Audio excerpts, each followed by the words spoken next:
Sombras do Folclore, Capítulo 1 A Chamada das Sombras. Ana Silva pisou no chão empoeirado da rodoviária de São João do Rio, uma pequena cidade encravada no coração da Mata Atlântica brasileira. Aos 28 anos, Ana era uma mulher de estatura mediana, com cabelos castanhos ondulados que caíam até os ombros, frequentemente amarrados em um rabo de cavalo prático para lidar com o calor úmido da região. Seus olhos verdes, herdados da avó irlandesa, carregavam uma intensidade que intimidava quem a olhava por mais de alguns segundos. Uma mistura de curiosidade insaciável e uma sombra de ceticismo endurecido pela vida.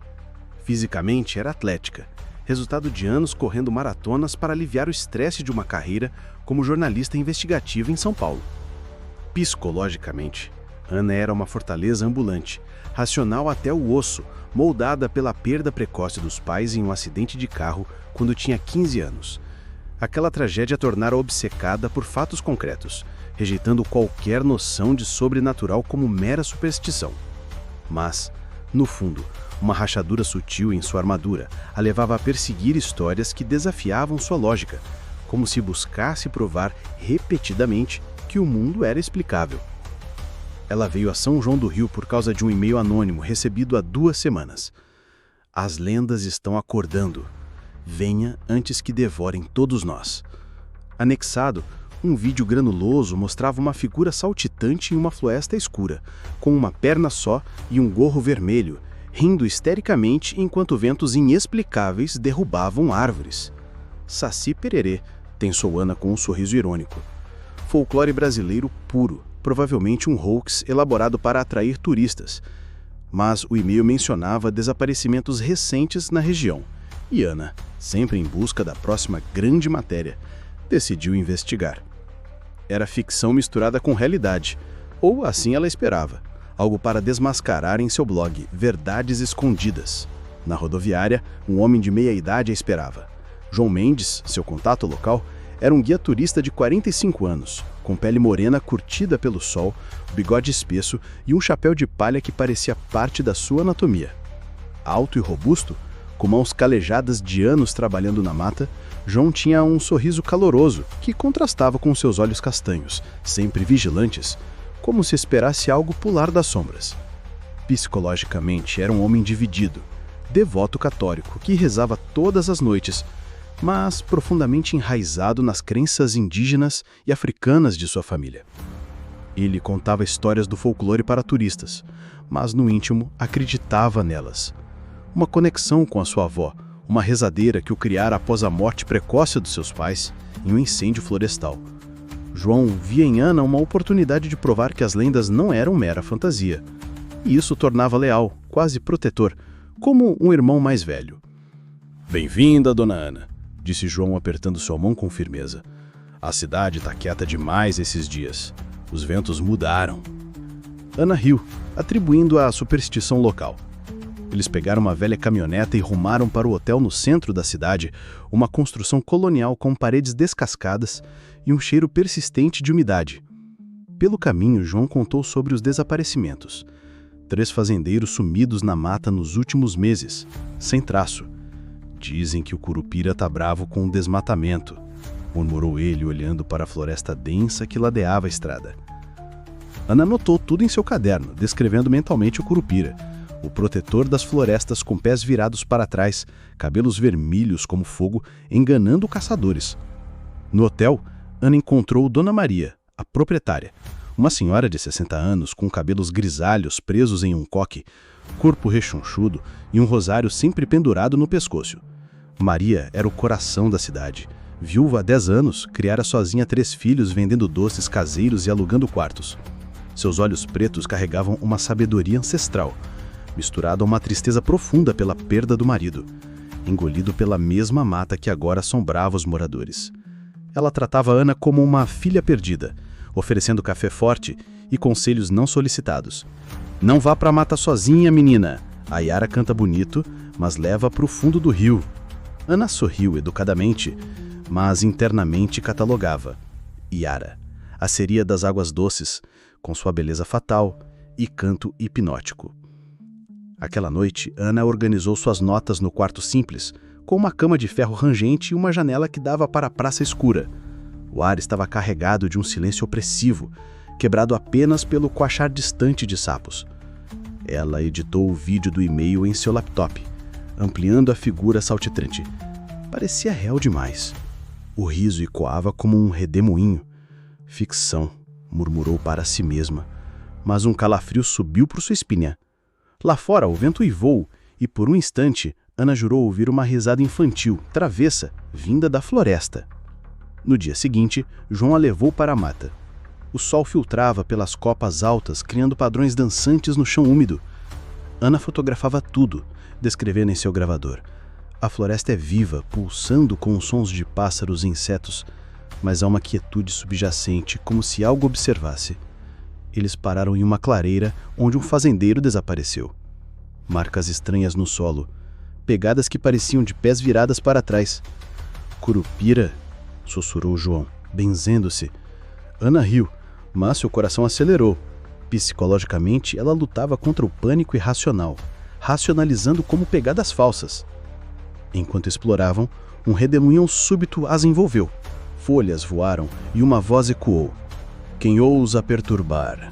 Ana girou câmera em punho, capturando uma silhueta com uma perna só, gorro vermelho brilhando. Saci Pererê. Não era hoax, era real. João gritou, puxando-a para correr. Eles saíram da mata ofegantes, o riso do Saci ecoando atrás. Ana, tremendo, revisou o vídeo. Lá estava ele, olhos negros como carvão, pele escura, rindo enquanto manipulava o vento.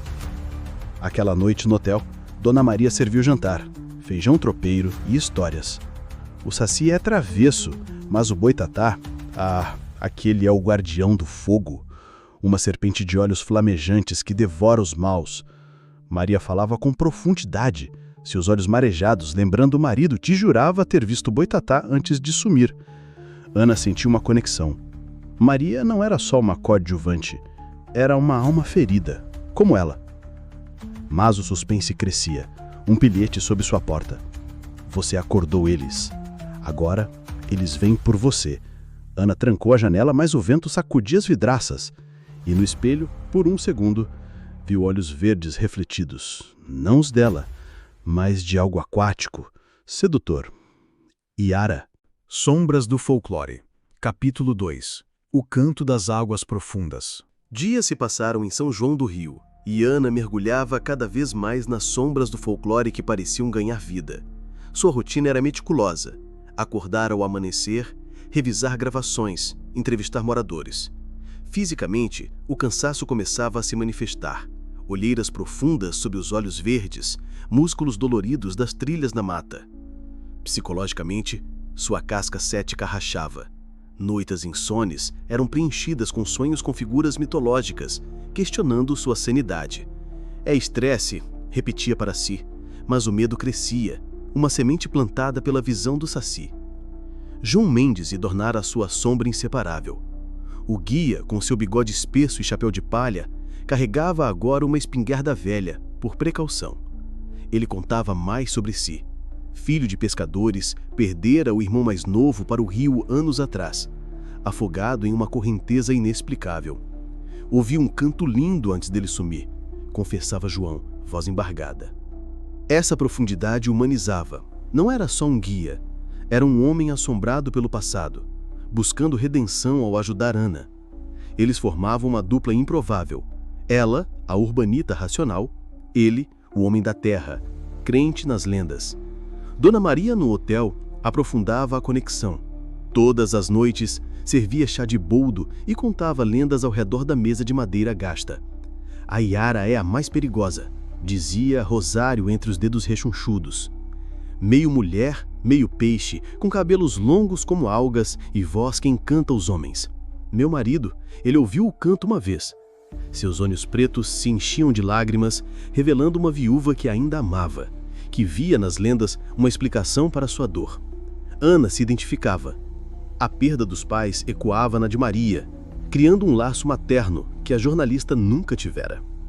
A investigação levou Ana e João ao Rio das Almas, um curso d'água sinuoso cercado por mata fechada. Rumores diziam que um pescador desaparecera ali recentemente, atraído por um canto hipnótico. Vamos durante o dia, insistiu João, benzendo-se 3 vezes. A trilha era traiçoeira, raízes expostas como garras, o ar úmido carregado de mosquitos. Ana descrevia em seu gravador. O rio reflete o céu como um espelho quebrado. Mas há algo errado. O silêncio dos pássaros como se fugissem. Chegando à margem, viram marcas, pegadas humanas que terminavam abruptamente na água. João murmurou: Iara. Ana, cética, mergulhou a mão na correnteza fria, mas um som ecoou. Um canto suave, melodioso, como uma harpa subaquática. Ouviu isso? Perguntou João, olhos arregalados. Ana negou, mas seu coração disparou. Eles montaram acampamento ali, esperando o entardecer para gravar. Enquanto o sol se punha, tingindo o rio de laranja, o canto intensificou. Ana sentiu um puxão psicológico, uma sedução irresistível, como se a voz prometesse paz eterna. É ilusão, sussurrou, mas João se levantou, hipnotizado, caminhando para a água. João, não! Gritou Ana, puxando-o de volta. Ele piscou, confuso. Era minha mãe cantando para mim. A noite caiu como um véu negro. Lanternas iluminavam a margem e o canto tornou-se um coro. De repente, bolhas subiram à superfície e uma figura emergiu. Cabelos negros longos flutuando, pele pálida como o luar, olhos dourados que brilhavam. Iara não era lenda, era real. Uma entidade ficcional tornada carne, com cauda escamosa batendo na água. Venham, juntem-se a mim, sussurrou, voz ecoando na mente de Ana. João atirou, mas a bala recanteou numa barreira invisível. Iara riu, mergulhando e criando ondas que os derrubaram. Ana nadou para salvar João, que engasgava. Eles escaparam para a margem, molhados e tremendo. Ela me queria, murmurou João, revelando sua profundidade. O canto evocou sua mãe perdida, uma ferida aberta. De volta ao hotel, Dona Maria os recebeu com ervas e orações. A Iara leva os solitários, disse, abraçando Ana como uma filha. Mas o suspense escalava. Um rugido distante ecoou, como fogo crepitando. Boitatá? Ana encontrou outro bilhete. O fogo vem purificar. Naquela madrugada, Ana sonhou com o Curupira, pés verados guiando-a para armadilhas. Acordou suando, percebendo que as lendas não eram isoladas, estavam conectadas, acordando como um todo folclórico vivo. Sombras do folclore. Capítulo 3. Os pés virados e o fogo eterno. A tensão em São João do Rio era palpável, como o ar antes de uma tempestade. Ana Silva, agora com cabelos desgrenhados e olhos verdes injetados de fadiga, lutava contra o colapso psicológico. Sua racionalidade, outrora inabalável, cedia espaço ao terror primordial. Visões do Saci e Iara perseguiam, misturando ficção folclórica com realidade crua. Fisicamente, perdia peso, as corridas matinais substituídas por vigílias ansiosas. Mas uma determinação feroz a impulsionava. Expor isso, provar que era explicável, talvez uma alucinação coletiva ou experimento secreto. João Mendes, seu aliado fiel, mostrava rachaduras. O bigode espesso agora desgrenhado, o chapéu de palha amassado, ele carregava a espingarda como extensão do braço. Psicologicamente, o encontro com Iara reabriu velhas feridas. O canto evocara não só a mãe, mas o irmão afogado, fazendo-o questionar sua fé. As lendas nos punem pelos pecados, confessava a Ana durante uma caminhada, voz rouca. Essa vulnerabilidade criava conexão. Ana via nele um espelho de sua própria perda, fortalecendo sua parceria. Dona Maria, a âncora emocional, ganhava camadas. Seus coques grisalhos e rosário eram constantes, mas agora ela revelava segredos. Descendente de indígenas, aprendera com a avó rituais para aplacar entidades. O Curupira protege a mata, mas se irritado engana até a morte. Sua profundidade tocava Ana. Maria perdera não só o marido, mas uma filha para a floresta anos atrás, tornando-a uma guardia relutante das lendas. Eles decidiram confrontar o Curupira na mata profunda, onde os desaparecimentos começaram. A trilha era labiríntica, árvores centenárias com troncos torcidos como almas penadas. Ana gravava. Pegadas invertidas por toda parte, como se o chão mentisse. Um rugido baixo ecoou. não animal, mas flamejante. De repente, eles se perderam. Pegadas os levavam em círculos. "Curupira?" gritou João. Uma figura surgiu. Alto, pele verde musgo, cabelos vermelhos como brasas, pés virados para trás. Olhos negros fixaram Ana. "Intrusos, a mata sangra por causa de vocês." Sua voz era o farfalhar de folhas secas. Ana, paralisada, sentiu o suspense. O curupira manipulava a floresta, raízes subindo como tentáculos. João atirou, mas balas se desviaram. Eles correram, guiados por instinto, emergindo exaustos. À noite, o boitatá apareceu. Uma serpente colossal de fogo, olhos como tochas, devorando a escuridão. "Purificação", sibilou, cercando o hotel. Dona Maria rezou, revelando um amuleto antigo. O fogo recuou, mas o aviso era claro. As lendas unidas vinham por vingança. Ana, conectada aos coadjuvantes, jurou desvendar o mistério. Um bilhete final. O coração da mata chama. A chamada das sombras. Capítulo 4. O despertar das lendas. A tensão em São João do Rio alcançava um ápice sufocante, como o ar pesado antes de uma tempestade que nunca chegava. Ana Silva, aos 28 anos, sentia o peso de cada passo enquanto atravessava a cidadezinha envolta pela Mata Atlântica.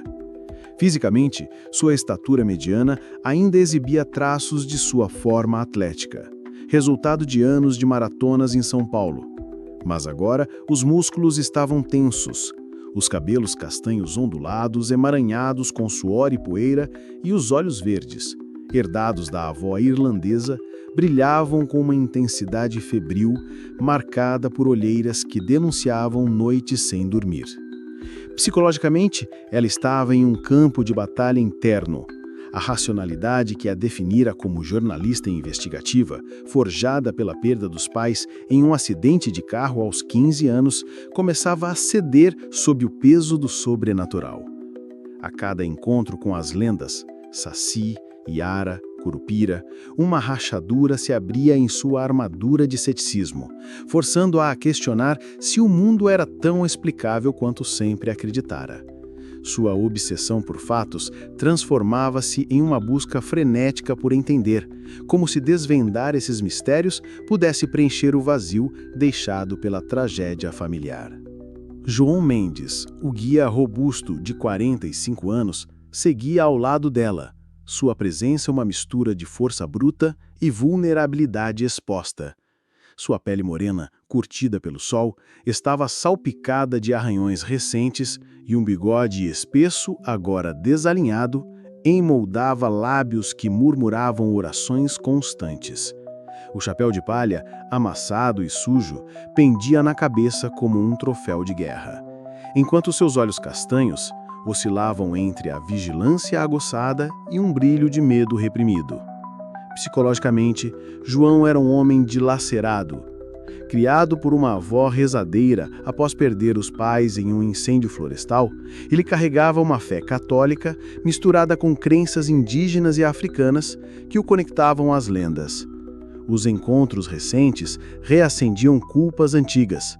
A perda do irmão afogado no Rio das Almas, a traição à esposa anos atrás, e o tornavam quase obsessivo em proteger Ana, vendo nela uma chance de redenção. "A mata tá falando com a gente, dona Ana. Não dá para ignorar", disse ele, voz rouca enquanto ajustava a espingarda no ombro, as mãos calejadas tremendo ligeiramente. Sua lealdade era um laço invisível, fortalecendo o grupo em meio ao caos. Dona Maria, a proprietária do hotel, aos 60 anos, era o coração pulsante dessa união improvável. Seu corpo rechoncho movia-se com uma determinação silenciosa, os cabelos grisalhos presos em um coque apertado e o rosário pendurado no pescoço balançando a cada gesto. Seus olhos pretos, profundos como poços de sabedoria ancestral, carregavam uma tristeza que contava histórias de perdas. O marido engolido pela mata, a filha desaparecida há anos, possivelmente vítima do boto.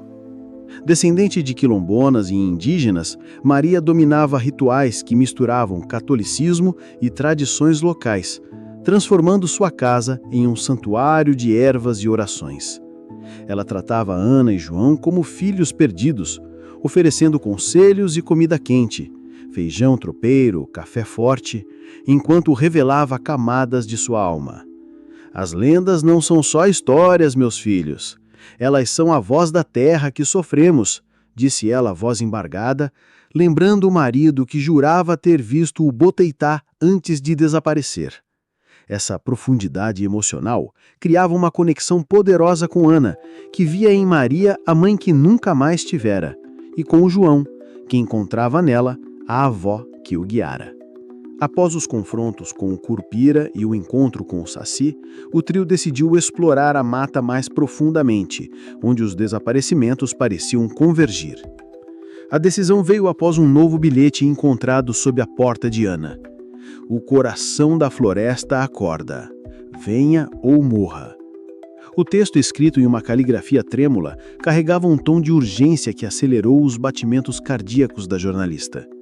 Eles partiram ao amanhecer, a luz filtrada pelas copas altas, criando padrões hipnóticos no chão úmido.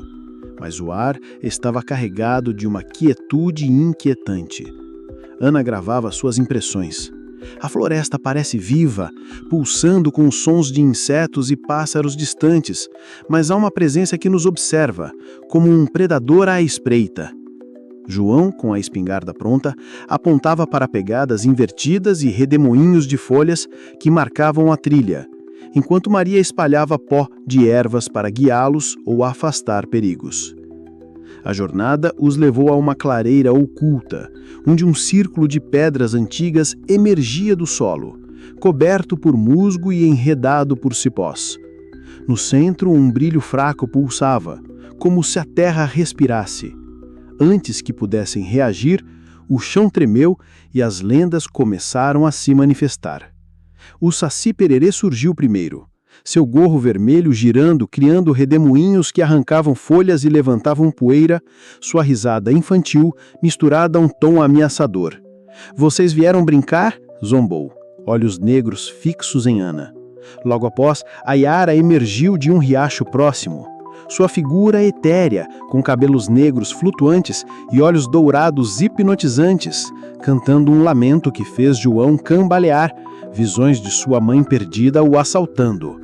"Venham para as águas", sussurrou, cauda escamosa brilhante. O Curupira apareceu em seguida, seus pés virados para trás, deixando pegadas confusas, cabelos vermelhos como fogo tremurando enquanto manipulava raízes que subiam como tentáculos.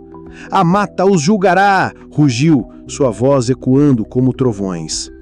O Boteitá, serpente de olhos flamejantes, deslizou das sombras, o calor de suas escamas queimando o ar, sibilando sobre purificação. "Queimem os invasores!" A mula sem cabeça galopou, chamas azuis jorrando de seu pescoço decapitado, relinchando com uma fúria que fez o chão vibrar. O suspense era palpável. Cada entidade parecia conectada, despertada por uma força maior, e Ana sentiu o pânico psicológico. As lendas refletiam suas inseguranças, a impotência diante da morte dos pais, o medo de perder o controle. João reagiu instintivamente, atirando no Saci, mas as balas foram desviadas pelo vento. Maria entoou um cântico, jogando ervas no círculo de pedras, enfraquecendo Yara e Curupira. Ana, tremendo, usou a câmera para registrar tudo, tentando manter a racionalidade, mas o brilho do portal a hipnotizou. De repente, uma visão a atingiu. Seus pais acenando de dentro da luz, chamando-a. "Não!" gritou, caindo de joelhos, o choque psicológico rompendo sua armadura. João a puxou de volta, enquanto Maria completava o ritual, lançando sal consagrado que fez o portal oscilar. As lendas recuaram, mas não antes de um aviso coletivo ecoar. "Vocês acordaram o coração? Ele virá por todos!" O trio escapou, ofegante, a clareira silenciosa novamente. No hotel, Maria serviu tia de boldo. suas mãos trêmulas revelando o custo emocional. O coração da mata é o nexo delas, explicou, olhos marejados. Despertamos algo maior. João, exausto, confessou. Eu vi meu irmão na água. Ana Balada revisou as gravações, o portal, as lendas, os olhos de seus pais. O suspense crescia. Um novo bilhete aparecia. O fogo purifica, mas o próximo engole. Sombras do Folclore. Capítulo 5. O rugido da mula sem cabeça. A madrugada em São João do Rio trazia um silêncio quebrado apenas pelo distantíssimo relincho de cavalos selvagens. Mas Ana Silva sabia que não eram cavalos comuns. Aos 28 anos, sua figura atlética agora parecia mais frágil, com os cabelos castanhos ondulados colados à testa pelo suor frio das noites insones. Seus olhos verdes, outrora intensos e céticos, agora carregavam bolsas escuras de exaustão, refletindo uma psique em guerra. A racionalidade que a definia lutava contra o pavor crescente, uma fissura que se ampliava a cada encontro com o inexplicável.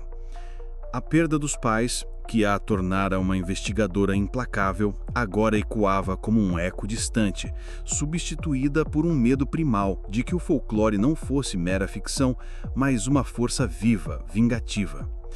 Ana se agarrava ao seu gravador e câmera como talismãs, registrando tudo para manter a sanidade, ou para provar ao mundo que não enlouquecera. João Mendes, o guia robusto de 45 anos, com sua pele morena curtida e bigode espesso, havia se tornado mais do que um aliado. Era um pilar emocional. Seu chapéu de palha, agora amassado pelas corridas na mata, escondia olhos castanhos que alternavam entre vigilância e desespero. Psicologicamente, João era um homem de fé abalada.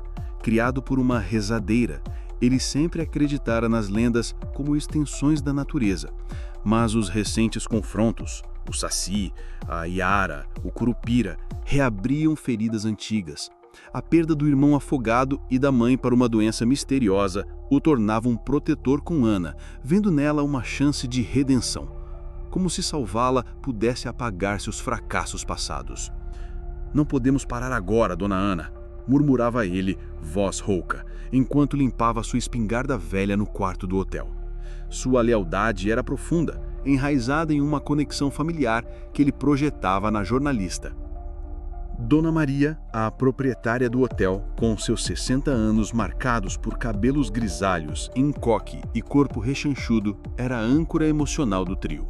Seu rosário pendurado no pescoço era um constante lembrete de sua devoção, mas seus olhos pretos carregavam sabedoria tingida de luto, pela filha perdida na mata e pelo marido engolido pelas lendas.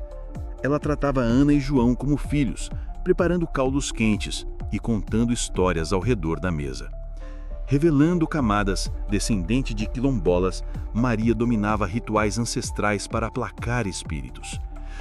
"A mula sem cabeça é o castigo das mulheres pecadoras", explicava ela, voz treme, recordando uma tia que supostamente se transformara na entidade após um adultério. Esta profundidade criava laços. Ana se sentia acolhida, como se Maria preenchesse o vazio maternal em sua vida. Após o encontro com o Boitatá, o grupo decidiu investigar relatos de um relincho aterrorizante nas estradas vicinais. "É a mula", afirmou Naria, benzendo-se.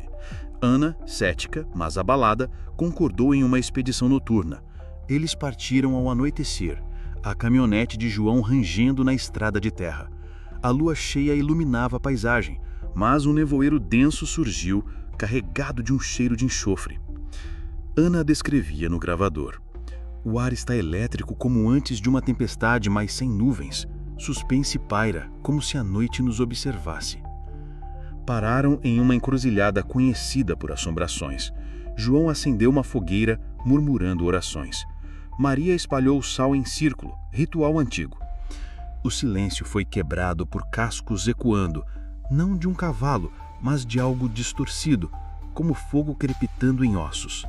Um relincho gutural rasgou a noite e uma figura galopou das sombras.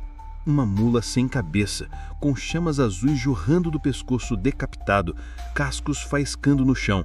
Sua pelagem negra brilhava e o ar ao redor fervia de calor infernal. Ana congelou, câmera tremendo. Isso não é real, sussurrou. Mas o terror psicológico a invadiu.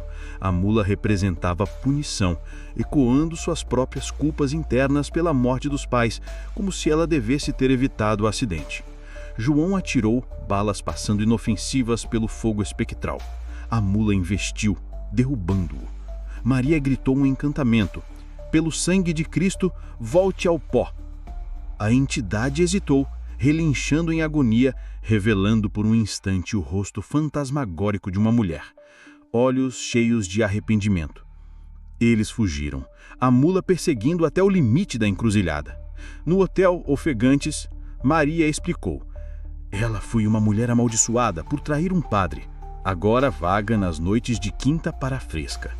João, ferido no braço, revelou sua própria culpa, trair a esposa anos atrás, e via na mula um espelho. Ana, conectada, confessou suas inseguranças, fortalecendo o laço do grupo.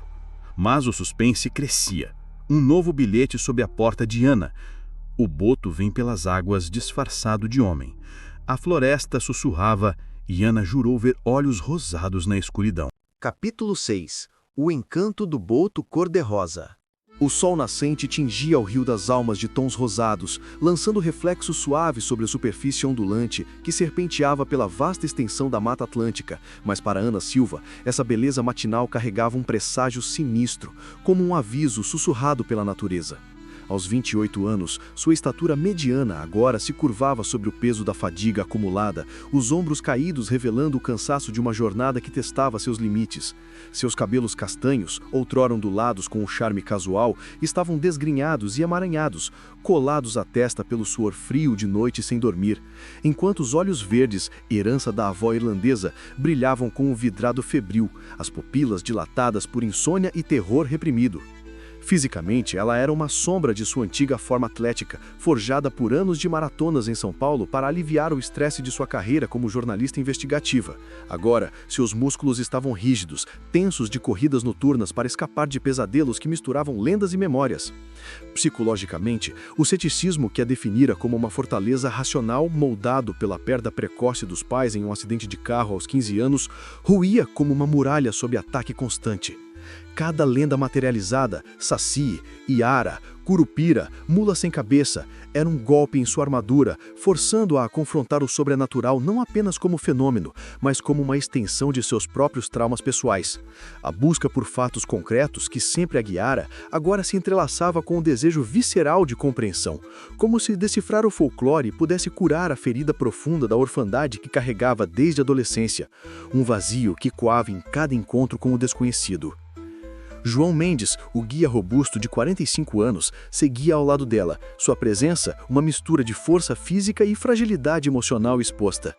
Sua pele morena, curtida por décadas sob o sol inclemente da mata, estava marcada por curativos improvisados no braço, resultado da perseguição frenética da mula sem cabeça, e novos arranhões que se somavam às cicatrizes do tempo. O bigode espesso, um traço marcante de sua identidade, permanecia constante, mas seus olhos castanhos, sempre vigilantes, revelavam camadas mais profundas. Um homem dividido entre a fé católica que o fazia rezar todas as noites e as crenças indígenas e africanas herdadas de sua avó rezadeira, que o criara após a morte dos pais em um incêndio florestal. A traição passada à esposa, um segredo que carregava como um peso invisível, o tornava particularmente vulnerável ao boto, a lenda do golfinho que se transformava em homem sedutor para enfeitiçar e engravidar mulheres. Meu irmão, talvez tenha sido o boto, não o afogamento comum, confessou ele, a voz embargada por emoção, enquanto ajustava a espingarda com mãos trêmulas, o peso da culpa transparecendo. Essa vulnerabilidade aprofundava a conexão com Ana. Ele a via como uma irmã mais nova, uma figura a proteger dos encantos ilusórios que o próprio temia sucumbir. Fica perto de mim, dona Ana. Esse rio esconde mais do que água, alertou ele, o tom carregado de uma determinação renovada, enquanto observava as margens com desconfiança. Dona Maria, a proprietária rechonçuda, aos 60 anos, permanecia no quartel-general emocional do grupo, preparando amuletos de ervas com dedos ágeis e experientes. Seus cabelos grisalhos, sempre presos em um coque firme, e o rosário pendurado no pescoço balançavam suavemente enquanto ela trabalhava, um símbolo de sua devoção e resistência. Seus olhos pretos, profundos como a noite da floresta, brilhavam com uma sabedoria ancestral, mas carregavam um luto silencioso pela filha, desaparecida há anos atrás e supostamente seduzida pelo boto, levando-a a um destino incerto nas águas escuras do rio. Ele vem nas festas, bonito e charmoso, mas cheira a rio, um perfume doce que esconde podridão, alertava ela, o rosário tremendo entre os dedos enquanto lembrava a filha, uma dor que a tornava mais humana e acessível. Descendente de quilombolas indígenas, Maria dominava rituais que misturavam tradições, transformando sua casa em um refúgio de proteção espiritual. Sua profundidade maternal tocava Ana profundamente, criando um vínculo de confiança mútua que ia além das palavras. Era como se a idosa preenchesse, mesmo que parcialmente, o vazio de uma mãe que Ana perdera cedo demais. "Vocês vão precisar disso", disse Maria, entregando a Ana um colar de ervas secas, sua voz carregada de um amor protetor. Eles rumaram para o Rio das Almas ao entardecer, quando o céu se tingia de laranja e roxo e as margens começavam a se animar com as festas ribeirinhas que atraíam o boto. Ana caminhava com um gravador em mãos, descrevendo a cena com uma mistura de fascínio e apreensão. A água reflete as luzes dançantes das fogueiras, mas há um cheiro de peixe podre no ar, um contraste perturbador com a música da sanfona e as rezadas. Na margem, uma festa improvisada tomava forma. Uma fogueira crepitante lançava sombras dançantes, a sanfona tocava um forró melancólico e os moradores dançavam em círculos, alheios ao perigo que se aproximava. Foi então que um homem surgiu entre as árvores, alto e esguio, com pele rosada que parecia brilhar sob a luz do fogo, olhos negros hipnóticos que pareciam sugar a alma e um chapéu branco inclinado de forma charmosa. "Boa noite, bela dama", disse ele a Ana, a voz melodiosa como o canto de um pássaro exótico, estendendo a mão com um sorriso sedutor que fez o coração da jornalista acelerar. O suspense começou a construir-se lentamente, como uma névoa que se infiltrava na alma. Ele a convidou para dançar e Ana, quase hipnotizada, aceitou, sentindo os toques sutis de suas mãos, quentes, mas com um toque escamoso que a fez tremer. A música parecia amplificar o encanto e, por um momento, ela se viu perdida na solidão interna, imaginando um amor que preenchesse o vazio deixado pelos pais. João, percebendo o perigo, interveio, puxando-a para trás com força. "Não cai nesse truque!" gritou ele, mas era tarde demais. O homem transformou-se diante dos seus olhos, a pele rosada dando lugar a escamas prateadas, farbanas emergindo dos braços e um focinho de golfinho aparecendo por baixo do chapéu. Era o boto. Com um riso gutural, ele mergulhou no rio, criando ondas violentas que arrastaram Ana para a correnteza gelada. Ela lutou contra a água, a visão borrada por imagens dos seus pais acenando, chamando-a para um descanso eterno. O pânico a dominou, mas João e Maria agiram rapidamente. João atirou para o ar, dispersando a ilusão, enquanto Maria jogou um pó de ervas na água, entoando um cântico que fez o boto recuar com um grito agudo, desaparecendo nas profundezas. De volta à margem, encharcados e ofegantes, o grupo se uniu em um silêncio pesado. João caiu de joelhos, enfrentando suas culpas. "Se eu não tivesse traído, talvez meu irmão ainda estivesse aqui." Maria chorou pela filha, o luto transbordando enquanto agarrava o rosário com força.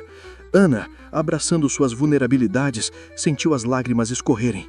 Pela primeira vez, ela aceitava que o sobrenatural era parte de sua jornada. O vínculo entre eles se solidificou, uma família forjada no terror. Mas o alívio foi breve, um ruído profundo e curro da floresta. "Caipora!" murmurou Maria, os olhos arregalados. Sombras do Folclore. Capítulo 7. A Guardiã da Caipora. A floresta de São João do Rio parecia viva, respirando com uma energia opressiva que pesava sobre Ana Silva. Aos 28 anos, sua figura atlética estava desgastada, os cabelos castanhos ondulados, antes bem cuidados, agora emaranhados com folhas e terra, colados à testa pelo suor constante. Seus olhos verdes, outrora brilhantes de ceticismo, exibiam pupilas dilatadas, marcadas por olheiras profundas que denunciavam noites insones. Fisicamente, arranhões e hematomas pontilhavam sua pele, resultado das escapadas frenéticas pela mata. Psicologicamente, Ana estava em transformação. O ceticismo que a definia como jornalista investigativa ruía como um castelo de areia diante das lendas materializadas. A racionalidade, moldada pela perda dos pais em um acidente de carro aos 15 anos, agora cedia espaço a uma aceitação relutante. O folclore brasileiro não era apenas ficção, mas uma força viva, conectada a traumas humanos e à própria terra. Sua obsessão por fatos evoluiu para uma busca por compreensão, como se decifrar essas entidades pudesse curar a ferida da orfandade que ainda carregava. João Mendes, o guia de 45 anos, permanecia ao seu lado, sua robustez marcada por novas cicatrizes. A pele morena, curtida pelo sol, brilhava de suor, e o bigode espesso, agora desgrenhado, escondia lábios que murmuravam orações constantes.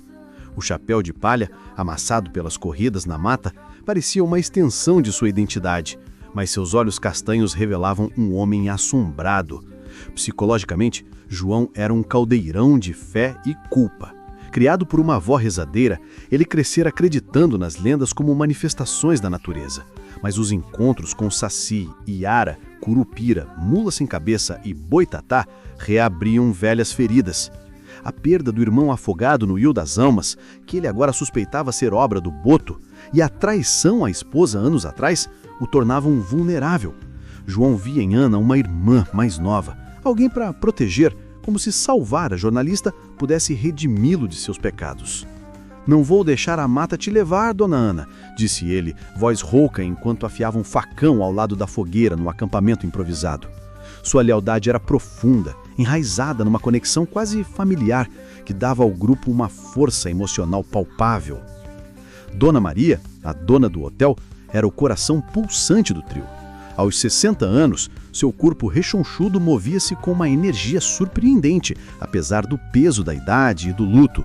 Seus cabelos grisalhos, sempre presos em um coque apertado, e o rosário pendurado no pescoço eram constantes, mas seus olhos pretos carregavam uma sabedoria ancestral tingida de tristeza. Maria perdera o marido para a mata e a filha, supostamente seduzida pelo Boto, o que a tornava uma guardiã relutante das lendas. Descendente de quilombolas indígenas, ela aprendera rituais com a avó para aplacar espíritos, e sua casa era um santuário de ervas, velas e amuletos. A caipora é a mãe selvagem da floresta, explicou Maria, enquanto trançava um cordão de cipó para Ana. Ela protege os animais, mas pune quem desrespeita. Minha filha, ela caçava sem respeito. A confissão veio com lágrimas, revelando uma mulher que via nas lendas um reflexo de suas próprias culpas maternais. Ana sentia uma conexão profunda com Maria, como se a idosa preenchesse o vazio de uma mãe perdida, criando um laço que dava à jornalista coragem para enfrentar o desconhecido. Após o encontro com o Boto, o trio decidiu investigar a caipora, a guardiã indígena da caça, cujos assovios ecoavam na mata profunda. Os relatos dos moradores eram unânimes. Caçadores desapareciam após ouvirem um assovio agudo, seguidos de pegadas de porco do mato. João, que caçara na juventude, confessou um incidente. Aos 20 anos, mataram um veado sem necessidade. E naquela noite, ouviu risos e assovios que o perseguiram por horas. "Era ela, tenho certeza", murmurou, benzendo-se. Sua vulnerabilidade tocava Ana, que anotava no caderno. João carrega a culpa como um fardo, e a caipora é o seu espelho. Maria, por sua vez, preparou um ritual, tabaco queimado em oferenda, para aplacar a entidade. Eles partiram ao amanhecer, a mata densa engolindo a luz do sol. Ana descrevia no gravador. A floresta é um labirinto vivo, com raízes como garras e um silêncio que pesa nos ombros. Há trilhas de animais por toda parte, mas algo está errado. As pegadas mudam de direção como se nos enganassem. O ar cheira a terra molhada e musgo, mas um assovio cortante interrompeu o canto dos pássaros. João agarrou a esquimpirda, Maria segurou o rosário e Ana levantou a câmera, coração disparado. De repente, o chão tremeu sobre o peso de algo grande. Um porco do mato colossal surgiu, montado por uma figura pequena, mas aterrorizante, a caipora. Sua pele era escura, como os troncos das árvores, cabelos desgrenhados como cipós, olhos vermelhos brilhando como brasas. Vestia peles e segurava um chicote de cipó que estalava no ar. "Vocês violam meu domínio!" gritou. A voz um misto de rugido e farfalhar de folhas. Cipós brotaram do solo envolvendo as pernas do trio como cobras vivas. Ana sentiu pânico psicológico. A caipora evocava sua impotência diante da morte dos pais, como se a mata a punisse por não salvá-los. João tentou atirar, mas o cipó arrancou a espingarda. Maria entoou um cântico ancestral oferecendo tabaco. A caipora hesitou, olhos fixos em Ana. Você busca respostas, mas não respeita, sibilou, revelando dor. A mata estava morrendo, desmatada por fazendeiros. Ana, no impulso, falou: quero aprender, não destruir. A sinceridade quebrou o feitiço. Os cipós recuaram. A caipora desapareceu, mas deixou um aviso: o próximo não perdoará. Exaustos, eles voltaram ao hotel. Maria abraçou Ana, confessando: você me lembra minha filha, teimosa, mas corajosa. João, tocado, prometeu nunca mais caçar. O grupo estava mais unido, mas um uivo distante anunciou o próximo terror: o lobisomem. Um bilhete sob a porta de Ana. A lua cheia revela a besta. Sombras do Folclore. Capítulo 8. A maldição do lobisomem. A lua cheia pairava sobre São João do Rio como um olho vigilante, banhando a cidade em luz prateada. Ana Silva sentiu o peso daquele olhar. Fisicamente, ela era uma ruína de si mesma. Os cabelos castanhos, agora opacos, caíam em mechas desleixadas sobre os ombros. Os olhos verdes, febris, refletiam um cansaço que ia além do corpo. Arranhões e hematomas marcavam sua pele, e a exaustão muscular tornava cada passo uma batalha. Psicologicamente, Ana estava à beira do colapso. A transformação forçada pelo folclore vivo, Saci, Iara, Curupira, Mula, Boto, Caipora, era um espelho de suas próprias lutas internas. A culpa pela morte dos pais, que ela nunca impedira, agora se misturava ao medo de se tornar algo que não controlava, como se as lendas amoldassem a sua imagem. Ainda assim, sua determinação queimava. Expor a verdade, mesmo que a verdade fosse aterrorizante. João Mendes, com sua robustez marcada por feridas frescas, segurava a espingarda com mãos trêmulas. O bigode espesso escondia lábios tensos e o chapéu de palha, agora rasgado, parecia um troféu de batalhas. Seus olhos castanhos carregavam uma mistura de fé abalada e culpa antiga. Como sétimo filho homem, João escapara da maldição do lobisomem por rituais de sua avó. Mas a culpa por caçadas passadas e a traição à esposa o faziam temer que a besta o visse como presa. Eu sabia que isso vinha, Ana, confessou, voz grave, enquanto polia uma faca de prata que Maria lhe dera. Sua lealdade a Ana era inabalável, mas agora tingida por um desejo de provar que não era amaldiçoado. Ele contava histórias de sua juventude, de noites ouvindo uivos na mata, aprofundando sua conexão com Ana. Ambos eram sobreviventes de perdas que os definiam. Dona Maria, no hotel, preparava amuletos de prata e rezava com fervor. Seus cabelos grisalhos, soltos pela primeira vez, caíam sobre os ombros e seus olhos pretos brilhavam com determinação. A perda da filha e do marido a tornava uma guerreira espiritual, mas o lobisomem a aterrorizava. É o sétimo filho, amaldiçoado por Deus e pelo demônio, dizia. Ela revelava mais. Sua avó enfrentou um lobisomem usando prata consagrada. Maria via em Ana uma chance de redenção, como se proteger a jornalista pudesse apagar seus fracassos como mãe. Seu carinho maternal dava ao grupo uma força emocional e Ana se sentia acolhida como nunca antes. Os uivos começaram ao anoitecer, ecoando pelas colinas. O trio partiu para a mata, onde os relatos apontavam ataques de uma fera. Ana gravava. A lua ilumina a floresta, mas os uivos cortam como lâminas. Há um cheiro de sangue no ar. Maria espalhou pó de prata no chão, João segurava a faca e Ana, com a câmera, tentava manter a racionalidade. Um rugido rasgou a noite e o lobisomem surgiu, um monstro híbrido, meio homem, meio lobo, com pelagem negra e presas brilhando sob a lua. Seus olhos amarelos fixaram Ana como se vissem sua alma. O suspense era palpável. Ele atacou, garras rasgando árvores. João atirou, mas a fera se desviou. Maria jogou prata, queimando a pele do monstro que uivou de dor. Ana, paralisada, viu na besta sua própria luta interna. a transformação forçada, o medo de perder o controle. A batalha foi feroz. João enfrentou a fera, recebendo um golpe que abriu seu ombro. Maria entoou orações, enfraquecendo o lobisomem. Ana, superando o pavor, cravou a faca de prata no flanco da criatura, que caiu, voltando à forma humana. Um homem, da cidade, 7º filho, olhos cheios de arrependimento. "Me perdoem", murmurou antes de desfalecer. No hotel, o grupo se recuperou. João, ferido, confessou: "Eu podia ter sido ele." Maria abraçou Ana dizendo: "Você é minha filha agora." A união os fortaleceu, mas um pio agudo anunciou a Matinta Perê. Sombras do Folclore. Capítulo 9. O chamado da Matinta Perê. A noite em São João do Rio caía como um manto sufocante. O ar úmido e carregado de um silêncio opressivo que era interrompido apenas por pios agudos e distantes, como se os pássaros da escuridão sussurrassem segredos ancestrais de todos os lados.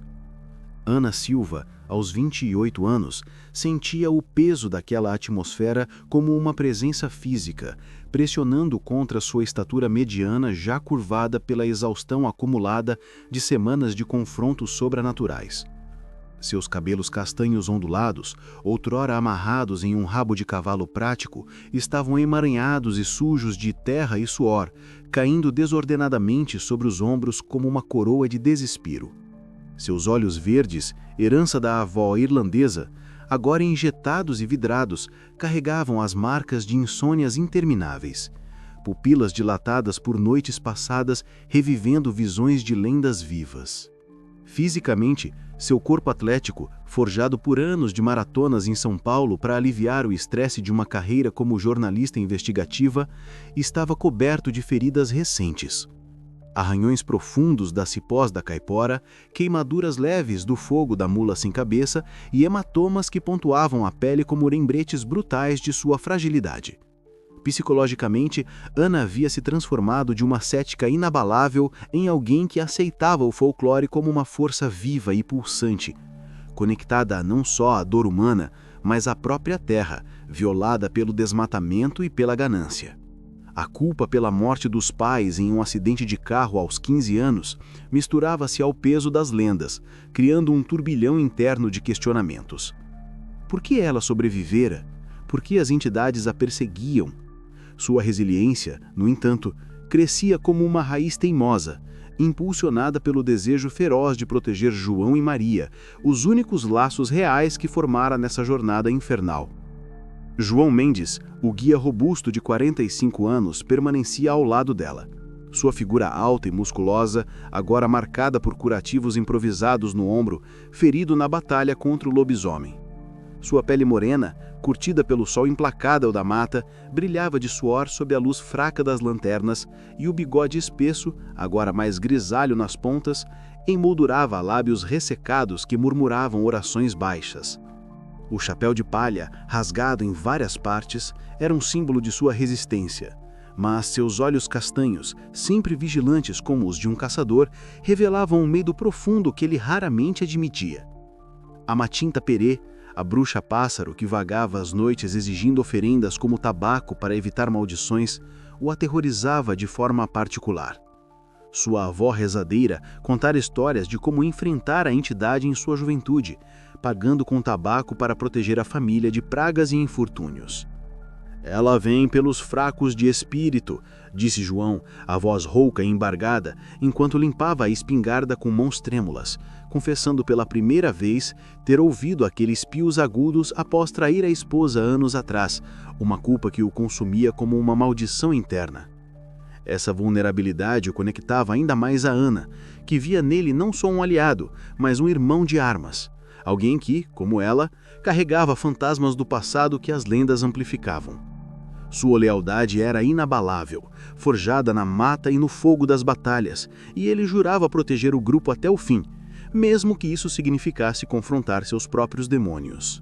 Dona Maria, a proprietária grisalha do hotel aos 60 anos, era o pilar espiritual do trio, seu corpo rechonchudo movendo-se com uma determinação que desmentia a idade e o luto constante.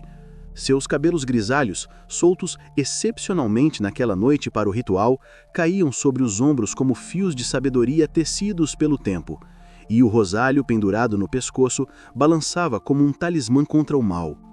Seus olhos pretos, profundos e cheios de uma luz ancestral, brilhavam com uma mistura de sabedoria e tristeza, carregando o peso de perdas que a moldaram.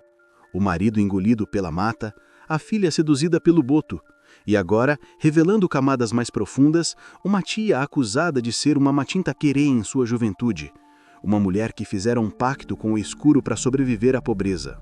A Matinta é uma alma penada, uma mulher que fez pacto com o escuro para ganhar poder, mas paga com a eternidade vagando como pássaro. Explicou Maria, a voz trêmula enquanto preparava maços de tabaco e velas bentas, seus dedos rechonchudos ágeis nos rituais aprendidos com a avó quilombola. Sua força espiritual unia o grupo, servindo como uma âncora emocional. Para Ana, ela era a mãe adotiva que oferecia abraços quentes e conselhos sábios. Para João, a mentora que o lembrava de sua própria avó. Maria via nessas conexões uma chance de redenção, de quebrar o ciclo de dor que assombrava sua linhagem. Após o confronto com o lobisomem, os relatos de pios noturnos e maldições nos arredores da cidade os levaram a investigar a Matinta Perê. Um bilhete anônimo sob a porta de Ana. Ela pia por tabaco, mas leva almas. Serviu como catalisador, acelerando seus preparativos. Eles partiram para a mata ao cair da noite, lanternas em mãos, cortando a escuridão como lâminas fracas. O ar cheirava a umidade e decomposição. E Ana ligou o gravador, descrevendo a cena com uma voz baixa. A noite é viva com os sons de pássaros que não existem, ecos que parecem vir de dentro da mente, criando um suspense que aperta o peito. Os pios intensificaram, agudos e insistentes, como chamadas de uma alma atormentada. João segurava a espingarda, Maria carregava o tabaco e Ana, com a câmera, tentava capturar o invisível. De repente, um vulto alado surgiu das copas das árvores.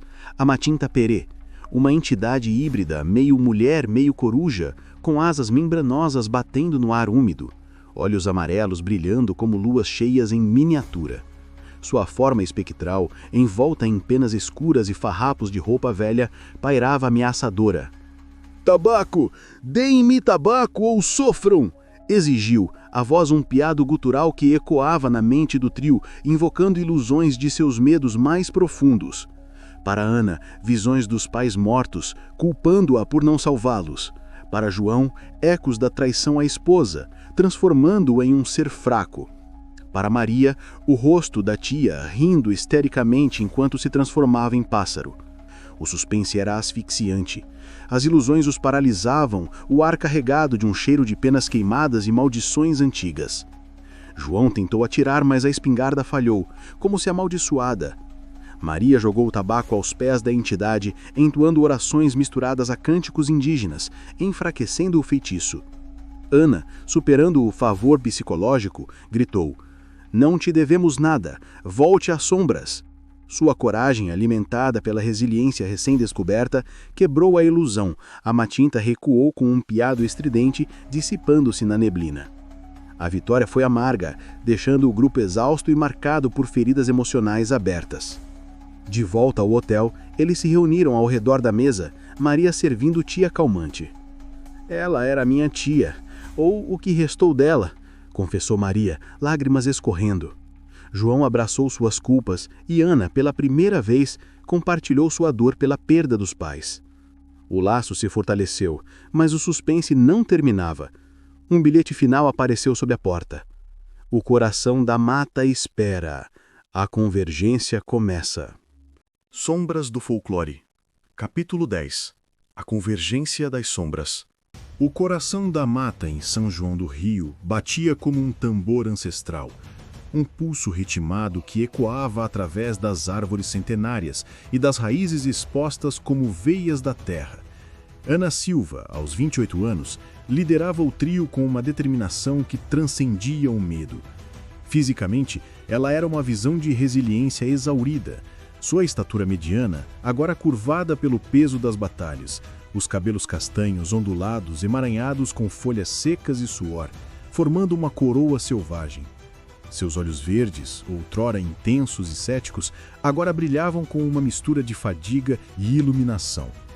Pupilas dilatadas por noites insones, marcadas por olheiras que pareciam sombras permanentes. Arranhões profundos cruzavam sua pele atlética, hematomas roxos pontuavam os braços e pernas, resultado das fugas desesperadas e confrontos brutais com as entidades folclóricas. Psicologicamente, Ana havia renascido. A jornalista racional, moldada pela tragédia da perda dos pais aos 15 anos, abandonara o ceticismo como uma casca velha.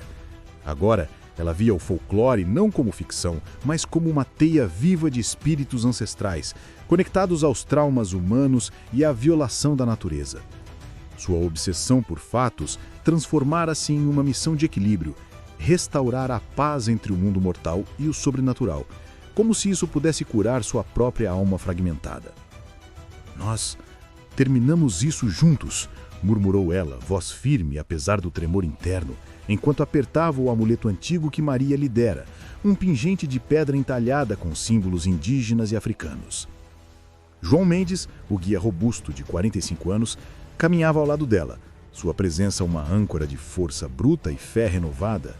Sua pele morena, curtida por décadas de sol e mata, estava coberta de feridas recentes, o ombro enfaixado da luta com o lobisomem ainda latejava, e novos cortes das cipós da caipora marcavam seus braços.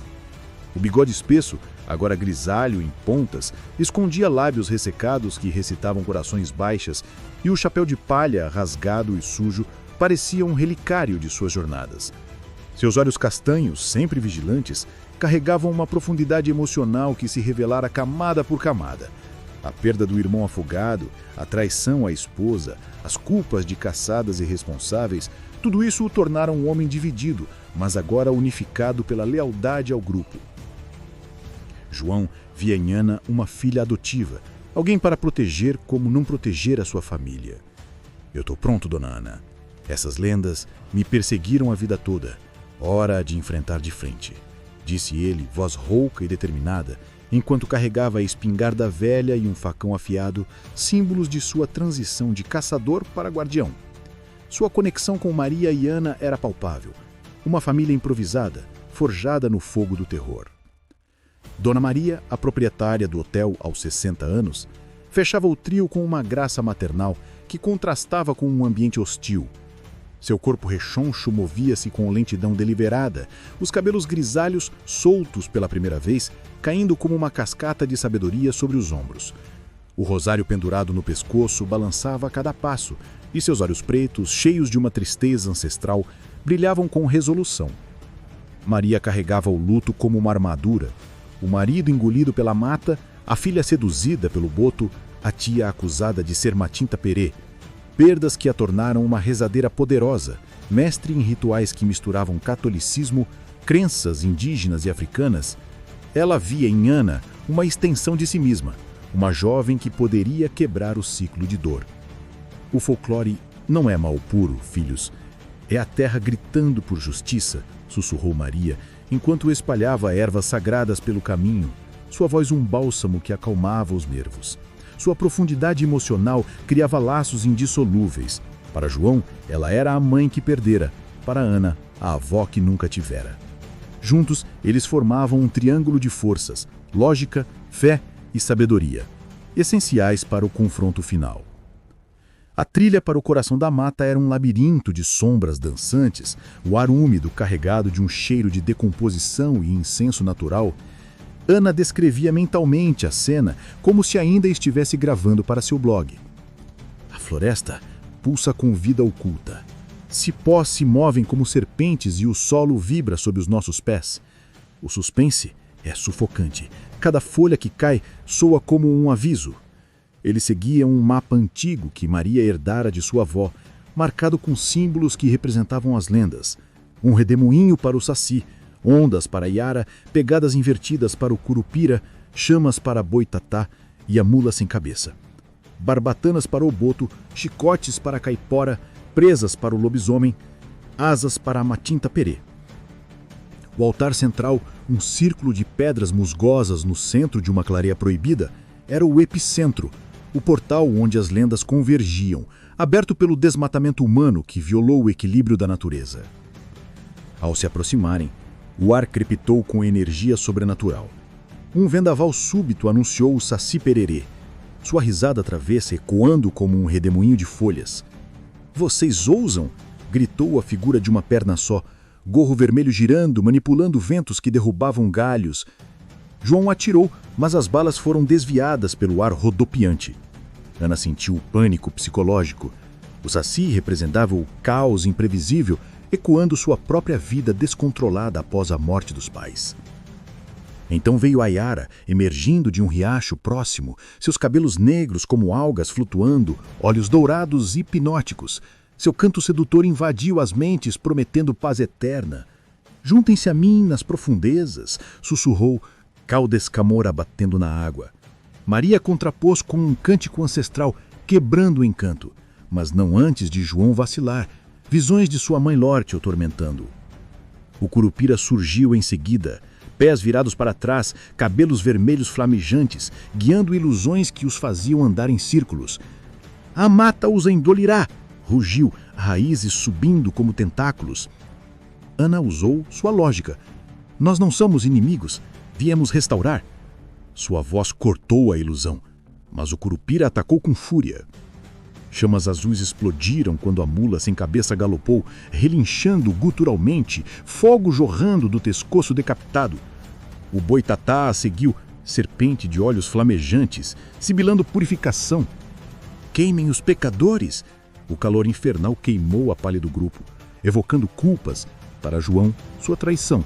Para Maria, falhas maternais. Para Ana, impotência familiar. O boto transformou-se de um homem charmoso em golfinho rosa, seduzindo com toques ilusórios. "Eu dou prazer eterno", murmurou, mas Ana resistiu, vendo nele a falsa promessa de amor perdido.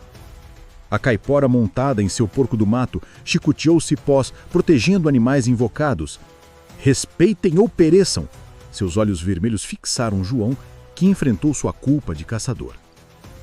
O lobisomem uivou sob a lua crescente, transformando-se em fera peluda, presas afiadas. Atacou com selvageria, garras rasgando o ar.